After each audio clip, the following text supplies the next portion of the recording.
अभिनंदन के दिन में आप सभी का हार्दिक स्वागत है। बेसिक शिक्षा परिषद के प्राथमिक स्कूलों में हमारे जो नवनियुक्त अध्यापक हैं, करीब 1000 अध्यापकों को नियुक्ति नहीं मिल सकी है। ये अभ्यर्थी या तो काउंसलिंग में शामिल नहीं थे और अधिकांश अभ्यर्थियों के जो अभिलेख हैं, मूल ऑनलाइन आवेदन और मूल अभिलेखों में डिफरेंस था। इस वजह से इन अभ्यर्थियों को नियुक्ति पत्र वितरण नहीं हो सका।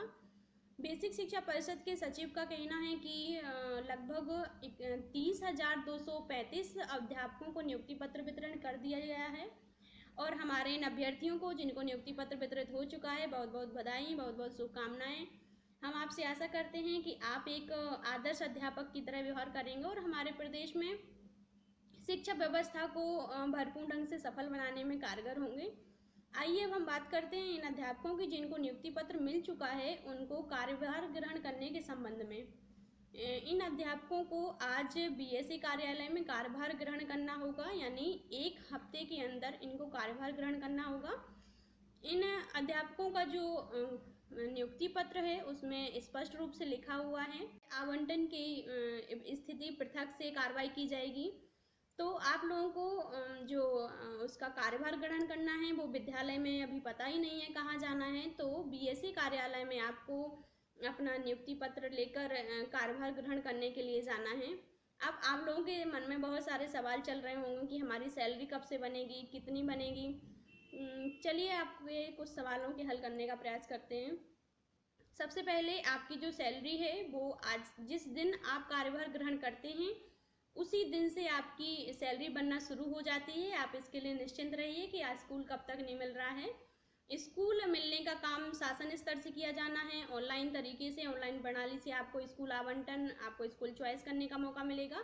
इसलिए उसमें थोड़ा वक्त लग सकता है क्योंकि अभी अंतर जनपदीय ट्रांसफ़र का काम चल रहा है और हो सकता है कि सरकार इस काम के लिए 1-2 दिन के लिए वेबसाइट ओपन कर दे और आप लोगों का काम भी जल्दी से निपट जाए, क्योंकि अब इन अध्यापकों को नियुक्ति पत्र मिल चुके हैं तो जल्दी से ये काम किया जाएगा। चलिए अब बात करते हैं सैलरी की। आप लोगों की सैलरी कितनी बनेगी। बड़ी ही उत्सुकता होती है जॉब लगने के बाद कि हमारी फर्स्ट सैलरी कितनी आएगी। हमें भी हुई थी, इसलिए चलिए हमने कहा आप लोगों के साथ शेयर करते हैं, अच्छा लगेगा। जो सैलरी बनेगी उसमें मेजर 3 चीज़ें होंगी। First basic, second dearness allowances, third house rent allowances. और भी चीज़ें होती हैं पर हमारे बेसिक शिक्षा विभाग में यही 3 चीज़ें हैं जो आपको देखने के लिए मिलेंगी। बाकी टीए वगैरह सेंट्रल गवर्नमेंट प्रोवाइड करती है। तो आप लोगों का जो एक्साइटमेंट है, चलिए अब उसको हम आपको बताते हैं कि कितनी बनेगी सैलरी आपकी। तो जो आपका फर्स्ट बेसिक होगा वो 35,400 होगा। आपका जो डियरनेस अलाउंसेस है, डीए जिसे बोलते हैं, वो बेसिक का 17% होगा। तो उसके हिसाब से जब आप निकालेंगे तो आपका 6,000 के आसपास डीए बनेगा और आगे आपको 21% भी मिलेगा बेसिक का। तो उसके हिसाब से आप काउंट कर लीजिएगा। और हाउस रेंट अलाउंसेस 2 बेसिस पे मिलता है कि आपकी ज्वाइनिंग कहाँ हो रही है। अगर आपकी ज्वाइनिंग गांव में हो रही है तो आपका एचआरए उसके हिसाब से मिलेगा। अगर आपकी ज्वाइनिंग शहर में हो रही है तो आपका एचआरए उसके हिसाब से होगा। मेरी जो ज्वाइनिंग है, मेरी ज्वाइनिंग एक गाँव में हुई है या कह सकते हैं टाउन में है, तो मेरा जो हाउस रेंट अलाउंसेस है वो 1340 है। इसलिए आप अपने हिसाब से काउंट कर लीजिएगा। इन सब चीज़ों को मिला के जो आपकी बेसिक ग्रॉस सैलरी है वो लगभग 41,000 के आसपास आपको मिलने वाली है। इसलिए बड़ी ही ये खुशी की बात है कि आपकी जो फर्स्ट सैलरी होगी। अच्छा, अब हम आपको बात बताते हैं सैलरी डिडक्शन की।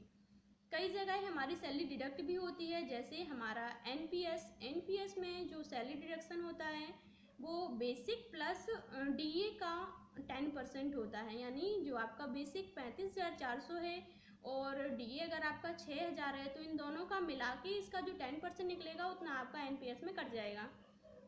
और बाकी इनकम टैक्स में भी सैलरी डिडक्शन होता है, पर अभी आप उसके स्लैब में नहीं आते हैं तो आपको टेंशन लेने की बिल्कुल ज़रूरत नहीं है।